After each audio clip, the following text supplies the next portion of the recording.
조금 전에 읽은 말씀을 가지고 가치 있는 선택이라는 제목으로 하나님의 말씀 함께 나누도록 하겠습니다. 여러분 중국집에 가시면 메뉴를 어떤 것을 주로 시키십니까?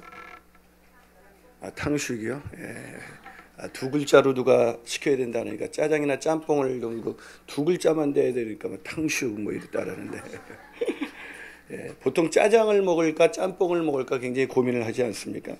갑자기 이렇게 중국집에 가면 늘 선택의 기로에 놓여서 짜장면을 먹어야 되는지 짬뽕을 먹어야 되는지 고민이 됩니다. 그런데 이런 사람들의 심리를 꿰뚫고 나와서 선풍적인 인기를 끌었던 메뉴가 있죠. 바로 그 유명한 짬짜면입니다. 짬짜면. 선택은 우리에게 늘 어려운 문제입니다. 심리변화연구소의 소장으로 활동하는 이남석 씨가 선택하는 힘이라는 책을 썼습니다. 이 책에서 이남석 씨는 크고 작은 선택의 순간 마음속에 사람들은 누구나 다 이런 생각을 한다는 것입니다. 한번 생각해보세요. 쉽게 결정할 수가 있나? 중요한 문제인데 이러면 다른 사람들이 싫어할지도 몰라. 또 만약에 잘못된 결정이라면 어떻게 하지? 이건 이래서 좋고 저건 저래서 좋은데 이런 여러 가지 생각 때문에 사람들이 선택을 하지 못한다는 것입니다. 그래서 속 시원히 선택하는 것, 그것도 힘이라는 것입니다. 선택을 잘하는 것이 우리의 인생에 굉장히 중요한 능력이다라고 저자는 우리에게 말하고 있는 것입니다. 하지만 선택은 여전히 쉽지가 않습니다. 오늘 본문에도 그 선택의 기로에 서 있는 나오미와 두 며느리들의 이야기가 오늘 본문에 소개되어 있습니다. 살 길을 찾아 모압 땅에 갔다가 그곳에서 남편과 사랑하는 두 아들을 다 잃고 이제 어떻게 살까 망연자실하고 있는데 그때 베들레헴에서 자신의 고향 땅 베들레헴에서 양식이 있다는 얘기가 들려옵니다. 그 얘기가 들려오니까 이제 고민이 생겼죠. 내가 돌아갈까 말까, 여기 계속 있어야 되나 아니면 고향으로 돌아가야 되나. 나오미는 마음속에 결국 오늘 본문에 보니까 고향으로 돌아가는 선택을 했다고 오늘 본문은 기록하고 있습니다. 막상 선택을 했겠지만 나오미의 마음속에서도 이것이 잘한 선택일까 이런 생각하죠. 보통 남녀가 결혼을 앞두고 나서 이렇게 하면 고민을 한다 그러잖아요. 여자는 밤에 하루 결혼식 전날 밤에 무슨 고민을 합니까? 내가 이 남자하고 결혼해야 되나 말아야 되나. 그거를 결혼하기 전날까지도 막 고민을 하면서 이렇게 하는 분들이 있다 그래요. 막 이렇게 동의하시는 분들이 있는데, 예. 근데 남자는 결혼 하루 전날 밤 무슨 선택을 하는지 아세요? 무슨 고민을 하는지 아세요? 여자는 이 남자와 결혼을 해야 되나 말아야 되나? 이 남자가 정말 맞을까?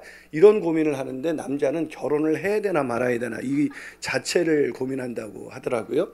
자, 그만큼 선택을 하고 나서도 사실은 계속해서 내가 이 선택이 잘한 선택일까? 이것을 계속 고민하는 것이 우리 인생의 모습이 아니겠습니까? 오늘 본문에 나오미도 그런 고민이 계속되었을 것입니다. 내가 이게 정말 잘한 선택일까? 계속 고민이 됐지만 성경은 놀랍게도 이 나오미의 선택이 나오미의 인생에, 아니 이 루스의 선택이 루스의 인생에 있어서 무엇과도 바꿀 수 없는 그런 위대한 생애를 열어주었다고 오늘 우리에게 기록해주고 있습니다. 여러분 인생을 잘 산다는 것, 이 말을 바꿔본다면 우리가 선택을 잘하면서 사는 것이다 라고 그렇게 바꿀 수가 있을 것입니다.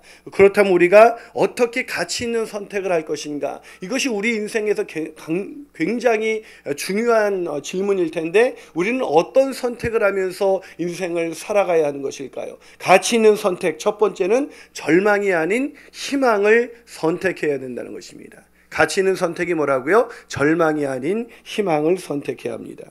여러분 우리가 어린 시절로 돌아가 보면 우리가라고 하면 저보다 이제 연세가 많으신 분들도 있고 젊으신 분들도 있겠지만 우리가 이렇게 제가 어릴 적만 해도 이렇게 먹고 사는 것이 그렇게 녹록하지만은 않았던 것 같습니다. 제가 어저께도 우리 한 교회 그 팔순잔치에 갔을 때 그 팔순잔치에서 한 집사님이 자신의 어머니에게 드리는 그 편지를, 팔순년을 맞이하신 어머니께 편지를 썼는데 나는 그 집사님이 저보다 그래도 젊기 때문에 그렇게 고생을 하셨을까 이런 생각을 했는데 이분이 이렇게 대학을 진학하고 싶었을 때 대학 입학 그 원서조차도 살 수 없어서 그랬던 그 자신의 시절을 떠올리면서 그때 가족들이 어머니께서 얼마나 큰 힘이 되셨는가 뭐 그 이야기를 하는데 막 눈시울이 뜨거워지면서 그분도 막 편지를 더 이상 읽을 수가 없었고 저도 듣는 우리에게도 참 그것이 얼마나 많은 그런 감동을 주었는지 모릅니다. 참 우리 때는 뭐 간식이라고 해봐야 먹을 것이 없어서 그냥 고물 가져다가 강냉이 바꿔 먹고 엿 바꿔 먹는 게 유일한 간식이 아니었겠습니까? 근데 그때 제가 동네에서 놀고 있는데 내 친구가 빵과 요구르트를 먹고 있는 거예요. 놀라운 간식이죠. 그래서 야, 너 이거 어디서 났니? 그랬더니 교회에서 줬다는 겁니다. 저는 당장 교회 나가기 시작했습니다. 한 주에 3탕씩 뛰기 시작했어요. 동부교회, 서부교회, 공덕교회 하면서 이 빵과 요구르트를 수거하기 시작했었죠. 그만큼 먹을 것이 이렇게 없었던 그런 때였는데 제가 지금 보면 그때에 비해서 우리나라 경제적인 수준이 얼마나 올라갔습니까? 그런데도 그때 살았던 분들이 더 행복해 보입니다. 가만히 영상을 떠올려 보내면 그때는 정말 수박 옛날에 요즘은 다 수박이라서 수박도 맛있지만 요즘은 달지 않은 과일이 없지 않습니까? 그래서 우리 애들도 조금만 덜 달아도 이게 그래도 단 건데 좀만 들어도 이게 손을 안 대요. 애들이 얼마나 귀신같이 하는지 애들이 좀만 달았다면 제 거는 하나도 없습니다. 애들이 남겨주지도 않고 그러는데 그땐 제가 생각해보면 수박을 왜 꼭 화채를 해 먹었나 생각해보면 단 수박이 하나도 없었어요. 그래서 그거 해가지고 막 사이다 넣고 막 뿌려 막 설탕 넣고 막 이렇게 해야 먹을 수 있는 그런 때가 아니었겠습니까? 근데 그때는 그 맛없는 수박 화채 하나를 놓고도 참 행복했던 그런 시절이 있었는데 지금은 보면 더 맛있는 수박을 드시고 뭐 너무 드셔서 막 힘들어하시고 뭐 그런데도 뭐 별로 행복해 보이지 않아요. 저도 어저께도 그 팔순잔치에서 뷔페 요즘 계속 그런 뷔페 음식을 먹는 그런 시간이 많아져서 제 속이 얼마나 지금 부패하고 있는지 몰라요. 그래가지고 너무 참 이 유머에 썰렁한 유머에도 웃어주니까 참 놀랐습니다, 여러분. 어저께 뭐 복권 타셨습니까? 좋은 일이 있어도. 근데 참 요즘 너무 먹어서 힘들지 않습니까? 행복하지가 않아요. 참 먹을 때는 막 즐겁게 먹다가 제가 처음 계속 요즘 뷔페 가면 꼭 한 접시만 먹어야지 이렇게 결단을 하고 갑니다. 그럼 처음 먹었을 때 그 한 입은 얼마나 맛이 있습니까? 근데 그때가 지금이 그때보다 훨씬 더 넉넉하게 사는데 왜 우리 마음속에 우리의 얼굴에 웃음빛이 사라지고 우리의 마음 가운데 왜 기쁨이 사라졌던 것일까요? 그것은 우리의 마음속에 희망이라는 것이 없기 때문입니다. 이제 100세 시대가 열린다 그러니까 이게 즐거운 일이 아니라 도대체 내가 100세까지 뭘 하고 살까, 어떻게 살까, 뭘 먹고 살까 이런 걱정과 염려가 우리 마음 가운데 가득 그렇게 들어오지 않습니까?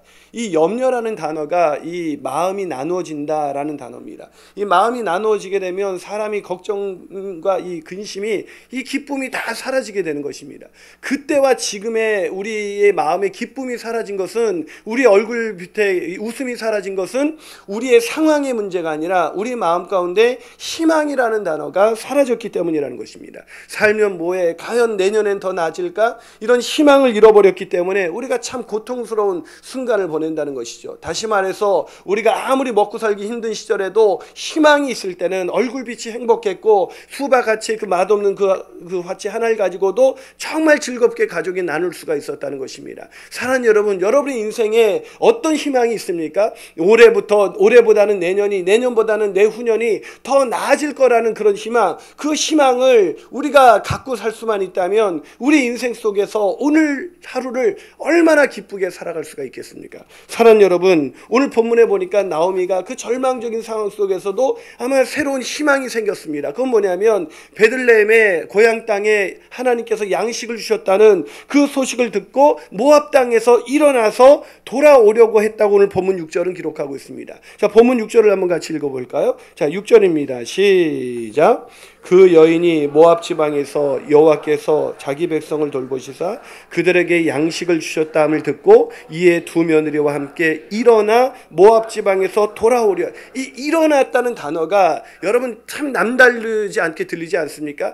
그 남편을 잃어버리고 사랑하는 두 아들을 다 잃어버리고 주저앉아 있었을 것입니다. 그냥 주저앉아서 슬픔에 빠져서 내 인생이 이제 끝났구나 이렇게 생각해서 주저앉은 인생이 아니었겠습니까? 그런데 그렇게 주저앉았던 있던 나오미가 일어났습니다. 뭐 상황이 달라졌습니까? 지금 그녀가 뭐 복권을 당첨이 된 것도 아니고 그녀에게 양식이 주어진 것도 아니었습니다. 그런데 이 나오미가 어떻게 다시 일어날 수가 있었습니까? 그건 희망을 품었기 때문입니다. 내가 절망이 아닌 이렇게 살 수는 없지, 이렇게 끝날 수는 없지라고 하고 희망을 선택한 것입니다. 사랑 여러분, 희망을 선택하십시오. 아무리 힘들고 어려운 상황 속에서도 희망을 선택한다면 우리는 다시 일어날 수가 있는 것입니다. 그 희망을 선택하며 살아가시는 저와 여러분이 되시기를 주님의 이름으로 축원합니다.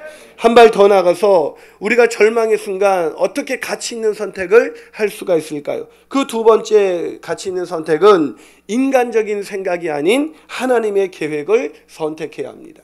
인간적인 계획이 아니라 하나님의 계획을 선택해야 합니다. 여러분, 우리가 어렸을 때 제일 기억나는 그 광고가 뭐가 있습니까?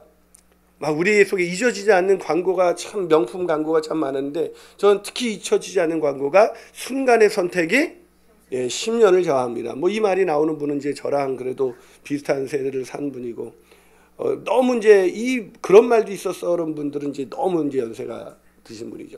이 순간의 선택이 10년을 좌우한다는데 이 선택이 얼마나 중요한가를 이보다 더 실감나게 표현한 그런 카피가 없는 것 같습니다. 그렇습니다. 절망적인 순간에 희망을 선택하는 것, 그것은 인생의 10년이 아니라 우리의 인생의 평생, 아니 우리 인생의 영혼을 좌우하는 것이 아니겠습니까? 그런데 이 나오미가 그런 희망을 선택하고 길을 가는데 갑자기 고민이 생기기 시작했습니다. 그 고민이 무엇입니까? 아무리 생각해도 자기가 일시적으로 들떠서 그래 거기 가면 뭔가 살 길이 생길지도 몰라 라는 희망을 선택해서 자리에 일어났지만 막상 돌아가는 길에 보니까 내가 고향 땅으로 돌아간다고 해서 집이 있는 것도 아니고 밭이 있는 것도 아니고 뭔가 아무것도 없는데 돌아가 봐봐야 그 상대적인 빈곤으로 인해서 더 절망만 느껴지지 않을까. 여러분, 우리 아이가 힘든데 뭐 다른 아이가 막 승승장구하고 좋은 대학에 갔다 그러고 뭐 1등 했다 그러고 그럼 막 얼마나 그게 더 힘듭니까? 내 애가 떨어지는 것보다 남의 애가 잘 되는 게 더 힘든 게 인생이 아니겠습니까? 별로 동의가 안 되시나 봐요. 그게 참 그렇게 힘들 텐데 고향 땅으로 돌아가면 뭐해? 뭐 이런 생각이 들지 않았겠습니까? 게다가 자기는 고향으로 돌아가는 거지만 이 두 며느리는 고향이 모압 땅인데 모압 땅에서 이제 이주를 하면서 이 두 며느리는 얼마나 더 고생이 심할까? 유대인들은 아시는 것처럼 사람 차별이 심한데 그렇게 사람 차별 당하면서 이렇게 가게 되면 너무 지칠 것 같은 거예요. 그래서 이 시어머니인 그 나오미가 며느리들에게 아주 놀라운 선택의 기회를 줍니다. 그 선택의 기회가 뭐냐면 오늘 본문 8절이에요. 자, 오늘 본문 8절을 같이 한번 읽어볼까요? 자, 8절을 읽습니다. 시작. 나오미가 두 며느리에게 이르되 너희는 각기 너희 어머니의 집으로 돌아가라. 너희가 죽은 자들과 나를 선대한 것 같이 여호와께서 너희를 선대하시기를 원하며. 누구의 집으로 돌아가라고요? 너희 어머니의 집으로 돌아가라. 왜 아버지의 집으로 돌아가라고 안 하고 어머니의 집으로 돌아가라 했을까요? 집 소유가 어머니 명의로 되어 있기 때문일까요? 어머니의 집으로 돌아가라는 것은 너희 어머니와 상의를 해서 너 재혼의 문제를 네가 다시 결혼할 문제를 생각해라 이런 뜻입니다. 그러면서 뭐라고 말합니까? 여호와께서 너희를 선대하기를 원하며. 이 선대하기를 원하신다는 이 단어는 인간관계를 끊을 때 하는 얘기입니다.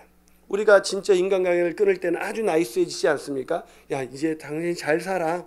뭐 이런 얘기하는 겁니다. 진짜 나 없이도 잘 먹고 잘 살아. 뭐 이런 얘기를 하는 겁니다. 그래서 여호와께서 너를 선대하기 원한다. 내가 이제 너 인생에 뭔가 개입할 수가 없고 하나님께서 네 길을 직접 인도해 주시길 바란다. 뭐 이런 공식적인 관계를 끊을 때 쓰는 공식적인 표현을 쓴 것입니다.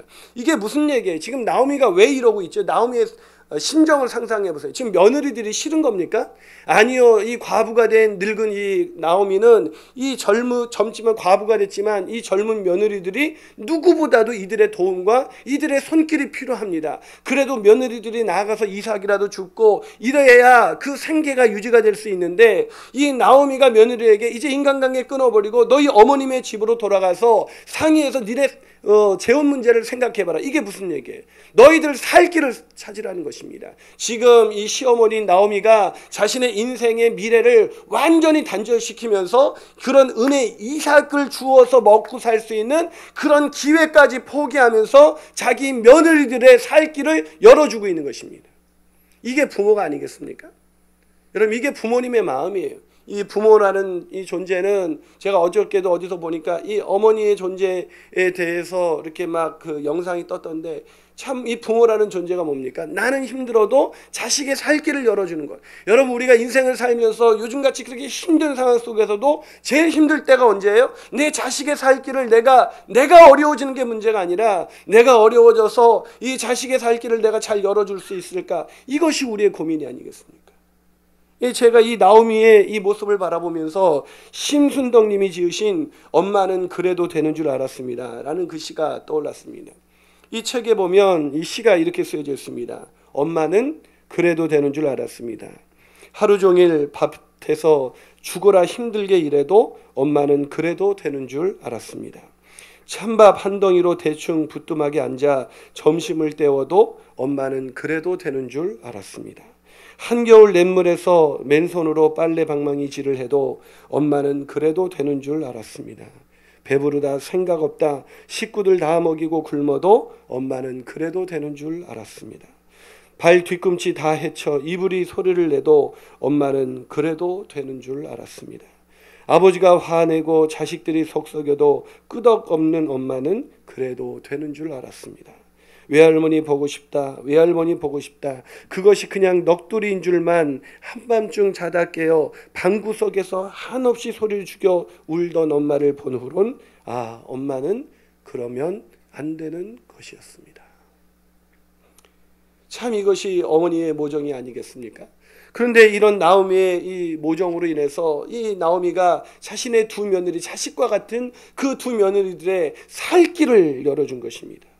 그래서 나를 선대한 것이 너희를 선대하기 원하다. 그러니까 너희들 갈 길을 가라. 그래서 어떻게 됐습니까? 결국 오늘 본문 14절에 보니까 이런 구절이 나와 있습니다. 자, 본문 14절 한번 읽어볼까요? 있습니다. 시작. 그들이 소리를 높여 다시 울더니 오르바는 입 맞추되 룻은 그를 붙쫓았더라. 무슨 말입니까? 이 나오미의 선대로 인해서 오르바는 어떻게 했다고요? 결국 엄마와 헤어지고 자신의 고향 땅으로 돌아가서 어머님의 집으로 돌아갔고 룻만 어머니를 붙쫓았다는 것입니다. 여러분, 이게 무슨 말입니까? 이 오르바가 지금 이제 이 나오미와 이 관계를 끊고 다시 자신의 어머님의 집으로 돌아가는 장면을 상상해 보세요. 얼마나 아름다운 장면입니까? 시어머니가 자기의 살 길을 열지 않고 자식들의 살 길을 열어주기 위해서 너희 어머님의 집으로 돌아가라고 말했습니다. 눈물의 이별이었을 것입니다. 그때 이 오르바는 돌아갔지만 룻은 돌아가지 않았습니다. 여러분, 이 돌아가는 장면이 후에 이 선택이,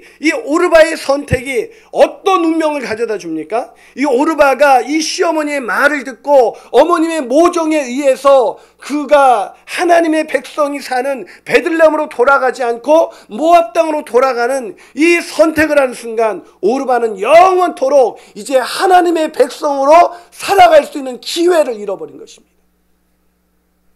이 어머님의 모정이 이 오르바의 운명을 영원히 하나님과 상관없는 인생을 살아가도록 그렇게 만들어 놓은 것입니다. 사랑하는 여러분, 안타깝지 않습니까? 물론 인간적으로 생각하면 나오미의 생각이 옳았습니다. 자식을 위해서 살 길을 열어주는 것이 훨씬 더 옳은 길이었지만 오히려 자식을 위해서 살 길을 열어준 이 인간적인 생각이 오히려 자식의 운명, 영원한 운명을 바꿔놨다는 것입니다. 사랑하는 여러분, 인간적인 생각으로 무엇을 선택하지 마십시오. 인간적인 선택으로 자녀를 기르고 배우자와 어떤 중요한 결정을 하지 마십시오. 우리 인생의 중요한 것은 인간적인 선택이 아니라 하나님의 계획인 것을 믿게 되시기를 주님의 이름으로 축원합니다.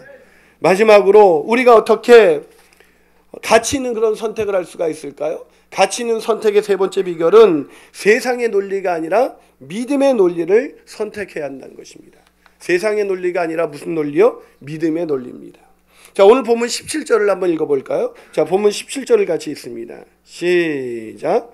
어머니께서 죽으시는 곳에서 나도 죽어 거기 장사될 것이라. 만일 내가 죽는 일 외에 어머니와 떠나면 여호와께서 내게 벌을 내리시고 더 내리시기를 원하노라.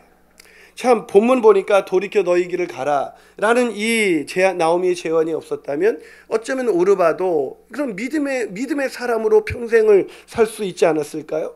그런데 왜 나오미는 너희 갈 길을 돌이켜 가라. 무슨 일이 있어도 나랑 같이 가서 믿음으로 살자. 뭐 이 얘기를 해야 되는데 왜 돌이켜 가라고 얘기를 했죠? 그것은 나오미의 모정 때문이었어요. 엄마의 인정 때문이었어요. 그런데 더 자세히 보면 나오미가 정말 자식을 사랑해서 한 일 같아 보이지만 사실은 나오미가 왜 이런 제안을 할 수밖에 없었습니까? 나오미가 이런 제안을 할 수밖에 없었던 것은 나오미의 마음 가운데 믿음이 없었기 때문입니다. 나오미가 믿음이 없었기 때문에 이 하나님을 그런 인간적인 계획이 아니라 하나님의 계획을 선택하는 이 길이 지금 당장 눈에 보기에는 그런 아무것도 아닌 것 같아도 이 길을 선택해서 가는 것이 축복이다. 이 길을 선택하는 것이 가장 복된 인생이라는 그런 믿음이 나오미에게 없었던 것입니다. 여러분, 그런 믿음이 있으십니까? 아이들을 키우시면서, 애들을 키우면서 내가 이 아이들에게 이렇게 해라, 너 무슨 일이 있어도 이 길을 살아라, 뭐 이것이 아이들에게 있어서 가장 중요한 선택이라고 확신할 수 있겠어요? 우리가 아이들에게 가라고 알려준 그런 베풀었던 모정과 인정이 나중에 천국에 갔을 때 걔네들을 우리가 그 천국에서 만나볼 수 없다면 어떻게 되십니까? 여러분의 자녀들은 다 예수 믿으십니까? 교회 나오고 있냐는 것을 묻고 있는 것이 아닙니다. 정말로 예수를 믿고 있습니까? 인격적으로 주님을 만났습니까? 지금 죽어도 천국 갈 수 있습니까? 그 아이들 우리가 천국에서 다시 만날 수 있습니까? 요즘 아이들이 얼마나 이 예배를 잘 안 드리냐면, 이 중등부 애들 이렇게 예배 드려보면 중등부 애들은요 정말 예배 드리면 시험에 듭니다. 중등부 애들. 이 중등부 애들은 일단 찬양을 안 부르세요. 이 중등부 애들은. 이 중등부 애들이 찬양을 부르는 날 저는 곧 주님 오실 거라고 확신을 합니다. 저는. 이 애들이 얼마나 찬양을 안 부르는지, 저도 지구촌교회 처음 갔을 때 이 중고등부 애들이 예배 드리는데 고등부 애들은 그래도 좀 하는데 중등부 애들은 막 인상 팍 쓰고, 그거 왜 앞에 앉히는지 몰라. 인상 쓰는 애들을. 앞으로도 우리 교도 인상 쓰시는 분은 좀 주위에 숨어서 이렇게 숨을 데도 없네요. 우리 교회는. 그래가지고 인상 팍 쓰고 있길래 제가 끝나고는 매주 내가 무슨 죄를 저질렀다고 인상 쓰는 애들 앞에서 매주 설교하고 막 이게 너무 힘드니까 끝나고 내가 애들을 불렀어요. 불러가지고 야, 니네 예배 드리는 게 그렇게 힘드니? 힘들다는 거예요. 그래서 내가 그랬죠. 그럼 교회 나오지 마. 그랬더니 안 나올 수가 없대요. 그래서 왜 안 나올 수가 없는데? 그랬더니 엄마가 교회를 안 나가면 누나를 파버린다 그랬다는 거예요. 애들이 자신의 눈을 보호하기 위해서 이제 생명의 위협을 느끼고 이제 교회에 나오는 거죠. 여러분, 그런 아이들이 이렇게 교회 이렇게 쭉 나오다가 어느 날 고등학교 졸업하면 교회 떠나는 거예요. 여러분의 애들이 고등학교 졸업하면 확실히 믿음을 가질 것 같아요? 한 번은 울산에서 우리 교회가 이제 젊은이들 많이 모이고 그런다 그래가지고 울산에서 어떤 부모가 우리 교회 소문을 듣고 그 아이가 이 근처의 경희대에 합격을 한 거예요. 그래서 아이를 우리 교회 데려왔는데 너무 예배가 좋다고, 젊은이 예배 들어보더니 너무 좋다고 하고 이제 잘 부탁한다고 갔는데 그 다음 주에 걔가 안 나온 거예요. 찾아갔더니 너 왜 안 나오니? 그랬더니 이 녀석이 뭐라 그러냐면, 목사님 저 예수 안 믿어요. 더 이상 귀찮게 하지 마세요. 그러는 거예요. 참 기가 막히지 않습니까? 뭐 바쁘다 뭐 이런 얘기를 하면 어떻게 설득이라도 해보겠는데 저 예수 안 믿어요. 그러는 거예요. 그래서 거기에서 제가 복음을 전했는데 안 받아들이더라고요.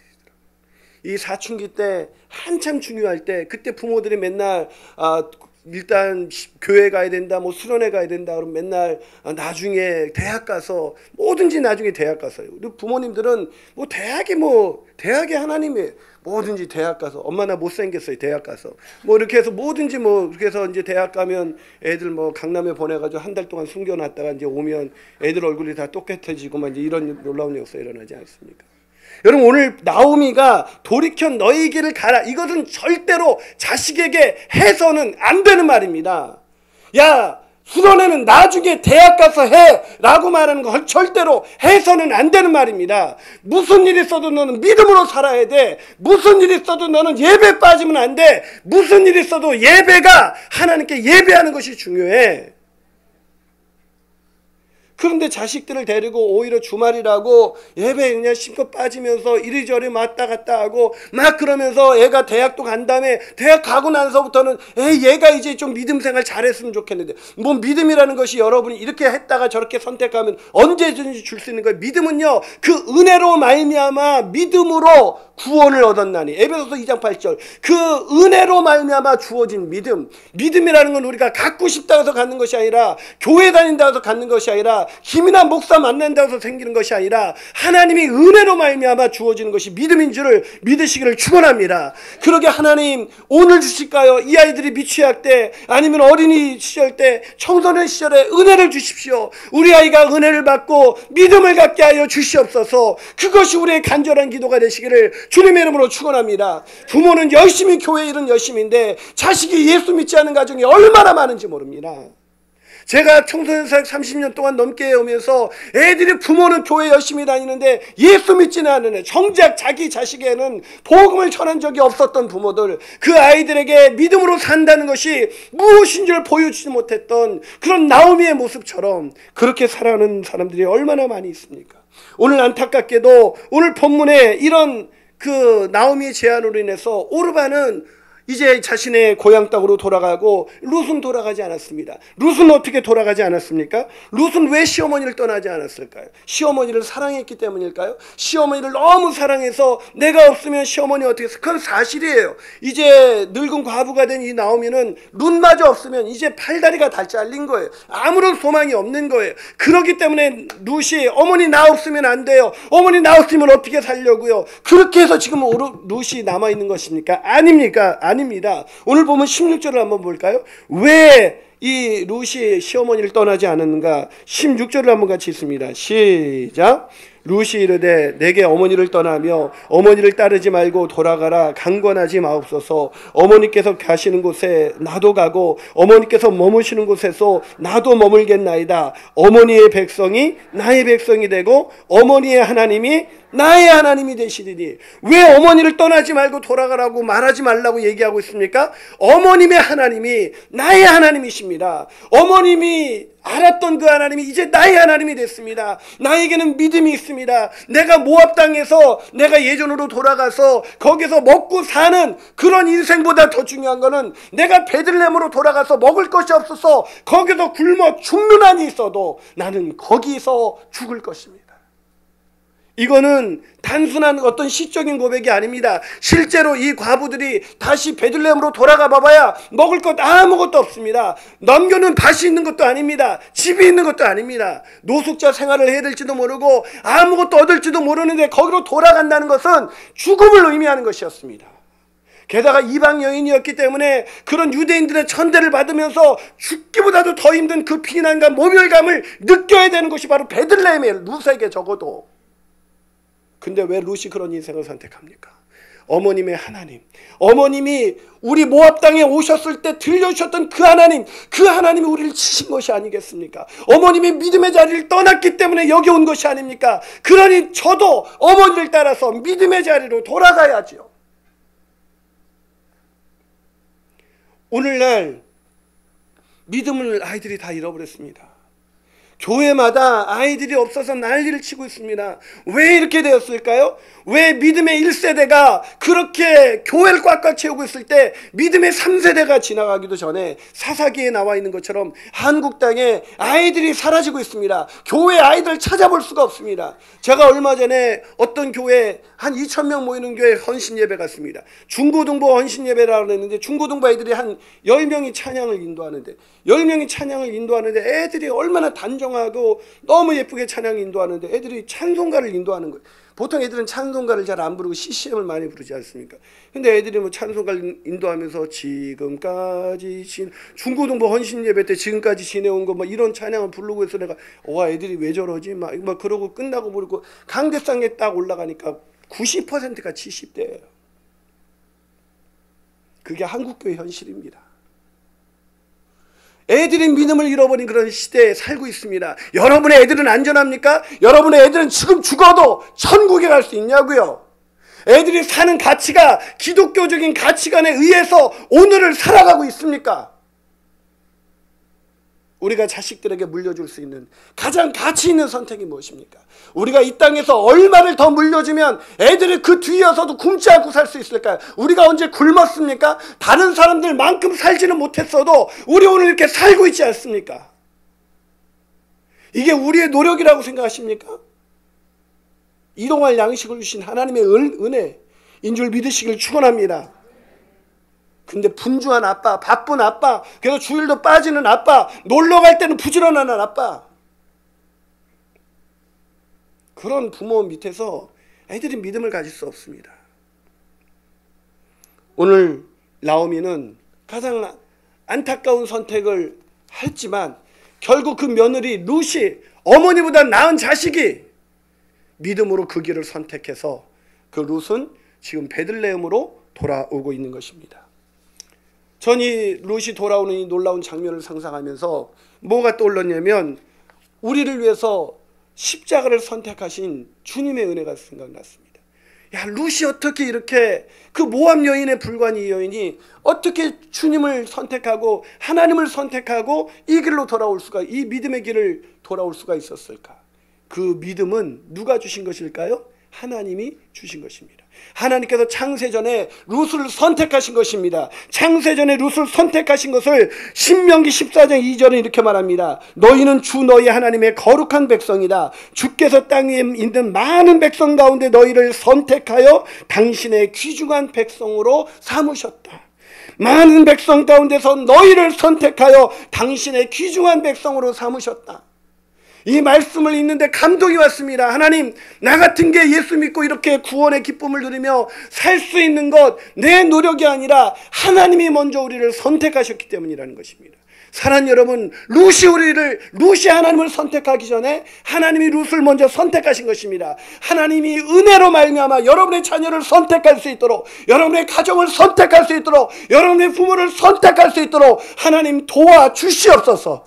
그 가치 있는 선택을 통해서 여러분의 우리의 인생이 정말 주님께서 책임져 주시는 복된 인생을 살아가게 되시기를 주님의 이름으로 축원합니다. 기도하시겠습니다.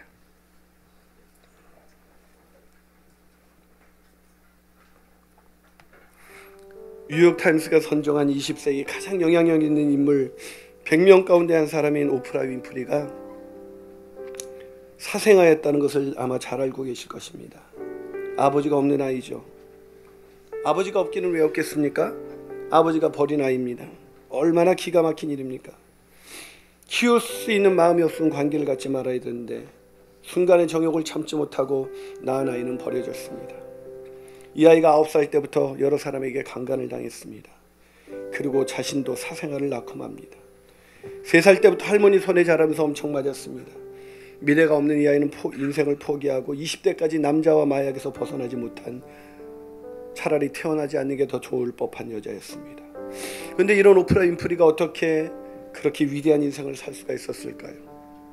세상이 그녀를 비웃을 때마다 너는 아버지가 누군지도 모르는 사생아가 아니냐, 너 자신도 사생아를 낳은 저주받은 인생이 아니냐, 마약과 남자에 빠진 타락하고 불결한 여자가 아니냐 라고 그렇게 비난할 때마다 오프라 윈프리는 이렇게 말했다고 합니다. 그래, 그게 바로 나다. 그게 나다. 하지만 나의 하나님은 위대하시다. 그렇습니다. 위대하신 하나님, 그 하나님께서 오프라 윈프리를 선택하심으로 그녀의 인생을 바꾸는 것입니다. 우리가 오늘 이 아침 아무렇지도 않게 나오는 이 예배의 순간이 얼마나 감격스럽습니까? 하나님이 우리를 선택하셨습니다. 그분은 십자가를 선택하셨습니다. 그 십자가를 선택하시고 우리를 선택하심으로 말미암아 오늘 우리가 여기 있습니다. 그 은혜를 우리의 자녀들도 누려야 하지 않을까요? 그 은혜를 우리의 믿지 않는 부모님들도 누려야 하지 않을까요? 그 은혜를 우리의 이웃들도 누려야 되지 않을까요?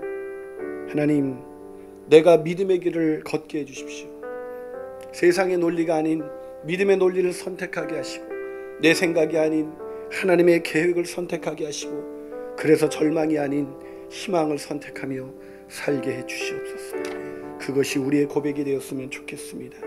우리 그런 고백, 그런 결단하는 마음으로 우리 이 찬양을 부르면서 나갔으면 좋겠습니다. 나의 갈 길 다가도록 예수 인도하시니 내 주 안에 있는 그 길 어찌 의심하려. 오직 믿음으로 사는 자는 하늘 위로밖에 없네. 찬양하시면서 나가시겠습니다.